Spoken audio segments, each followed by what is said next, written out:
Good evening and welcome to RFL. I'm Richard French. Republicans in the U.S. Senate, they are preparing to mount their first filibuster since the inauguration of President Joe Biden. Why, you ask? Well, they're not looking to use their minority power to block the president's infrastructure or family plans. They're not using this filibuster to push to expand voting rights or police reform. No, instead, they are using their first filibuster to block, I want you to think about this, a bipartisan commission to investigate the January 6th Capitol riot and the rioters' efforts led by you-know-who, Donald J. Trump, all done to overturn a free and fair election. Yes, that's what they're using their filibuster on. Just a few months after a violent mob stormed the nation's capital in an attack that left 5 people, including a Capitol police officer, dead, the prospect of a bipartisan independent commission to investigate the insurrection, it appears to be dimming. The bill is passed. 35 House Republicans joined Democrats to pass a bill to create the commission. But in the latest sign of former President Trump's continued grip on the party, the majority of House GOP members opposed it, including Minority Leader Kevin McCarthy, who spoke with Trump during the attack, angrily urging him to call off his supporters. But McCarthy dismissed a question about whether he is willing to testify about the details of that conversation. Would you be willing to testify about your conversation with Donald Trump on January 6th if you were asked by an outside commission? Sure. Next question. Republicans like McCarthy point to ongoing congressional probes and a sweeping DOJ investigation that has already netted more than 400 rioters. Every House Republican also voted Thursday against a $1.9 billion funding bill to improve Capitol security, including retractable fencing and money to reimburse the National Guard for costs incurred during the insurrection. The bill is passed. The legislation passed by just one vote amid opposition from progressive Democrats who are against giving more money to police departments. Both bills now need 60 votes to pass the Senate. It's a tall order requiring the support of at least 10 Republicans. All I say is to my Republican friends, and I do have them, take back your party. I have almost run out of words to express just what a betrayal of their duties as senators the GOP filibuster is, or how it cements their decision to put party and Trump before country. So instead, let's bring in a congresswoman who's on the right side of history, Mikie Sherrill, a Democrat. She represents New Jersey's 11th district. And if I had told you on January 7th that only 30-something of your Republican colleagues would have supported a basic January 6th commission that even agreed to all their demands, would you have thought the number was high or low from what you knew of your colleagues before the riots versus where we are now?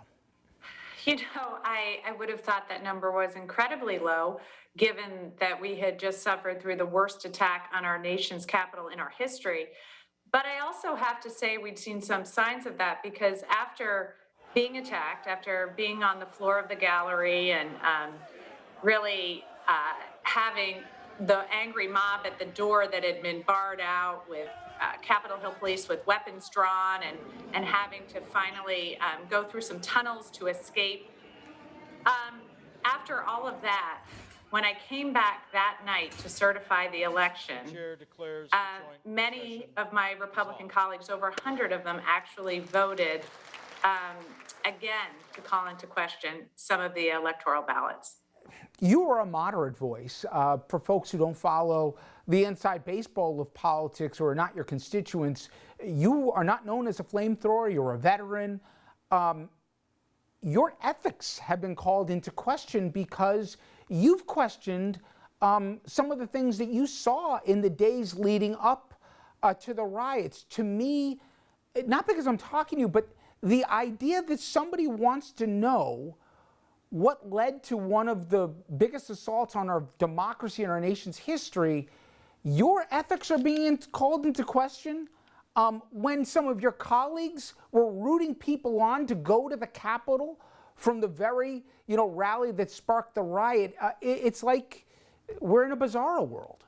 You know, the fact that I and over 30 of my colleagues questioned why there were people inside the Capitol complex the day before we were attacked, when the Capitol was supposedly closed to visitors, shows you that this complaint is totally without merit. But again, it's why we need this commission. This is an independent, bipartisan commission, and we can move it out of Congress. We can have the American people see that we are just trying to get to the bottom of what led to the worst attack in our nation's history, what led to the President of the United States being able to incite Americans to attack our Capitol as Congress was trying to certify our democratic elections. We need to get to the bottom of that. We need to have an independent, bipartisan commission working on that. And then we need to come together so the nation can heal from that horrible event. The Republican who was appointed by McCarthy to handle the negotiations for the terms of this said, guys, we got to vote for this. They basically gave us everything we wanted. Is there any part of this that still shocks you anymore about, even McCarthy on the night of the 6th condemned the president and his culpability in what happened, let alone what we saw after the impeachment vote on the part of Senator McConnell. And it's like, I never said that. Everyone must have collective amnesia right now. Does any of that even stun you? Or are you so used to it right now, you're just like, listen, I do this every day. Nothing can shock me. I don't think you ever get used to the fact that your colleagues simply refuse to take their oath to the Constitution seriously. I was in the military. I took an oath to the Constitution numerous times. I did it again when I was at the U.S. Attorney's Office. I've done it twice now as I entered into Congress. And I can tell you, each time I take that oath, I get chills. It has such a deep meaning to me. But to me, if you take your oath seriously to protect this country against all enemies, foreign and domestic, then you need to vote in favor of an independent, bipartisan commission to get to the bottom of how we suffered the worst attack in our nation's history, and make sure that you're doing everything you can to protect our democracy. Two final things. One is the Capitol Police saved your guys' lives, and they're being demeaned right now. First of all, I don't know a constituency out there who thinks it's a good idea to attack heroism that we saw on live television, the nation that is. But nonetheless, let's put it in those terms. These guys, like Officer Fanone and the rest, they're being demeaned, and one of your colleagues said it was basically as a regular day with tourists just coming through Capitol Hill. How do people walk through the metal detectors and look at these guys right now after saying these things? I have no idea how you can do that. We had not one Republican vote for the supplemental to have the money we need to help our Capitol Police Force. We've had 2 suicides in our Capitol Police Force since that horrible day. On that day, we had Officer Sicknick from New Jersey lose his life. We had an officer tased so many times he had a heart attack.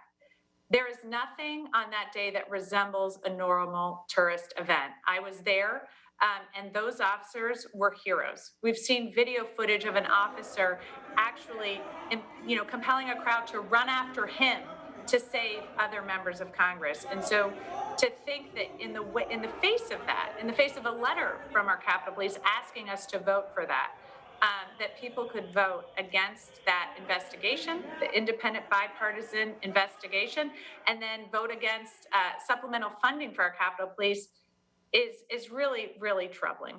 And finally, Governor Tom Kean, who co-chaired the 9/11 Commission, Republican governor, I should add, from your home state of New Jersey, he came out in support of a commission for January 6th. But I think it's interesting. It's not just about, who knew what and when they knew it. Out of the 9/11 Commission, and you know this better than me, we learned that we were stovepiping intelligence. We're a safer country right now because we do things differently. We learned that our systems weren't working. This is not just for overdue justice for people who did bad things, but this is also to better protect this nation, isn't it? Let's face it, if you had told most of us 5 years ago that a president of the United States would promote misinformation, that senators and members of Congress would go along with what we call the big lie, and that they would convince about 40% of our electorate that somehow this election wasn't fair, even though members of the president's own administration said it was our most fair election. I don't think many of us would have believed that was possible in this country, and that it would then end in an attack by Americans on our Capitol. I don't think I even comprehended that that was possible in this country. So we have to understand what happened. We have to make our democracy more resilient, or we're just going to end up with such a fragile democracy, I'm not sure if it'll hold. I can't tell you how proud I am to be a citizen of this country, and I can't tell you how important I think it is that we have this commission, we investigate this, and then we take action to strengthen our democracy. We're going to find out next week if there's 10 Republican senators who are going to get behind a bipartisan commission on a riot on the Capitol. It's amazing some of the conversations we still have. But Congresswoman Sherrill, I really appreciate the time you gave us today. Thank you. Well, thanks for having me. And up next, as Republicans move to block a Capitol riot commission to try and keep the truth from coming out, we're going to offer them a needed reminder.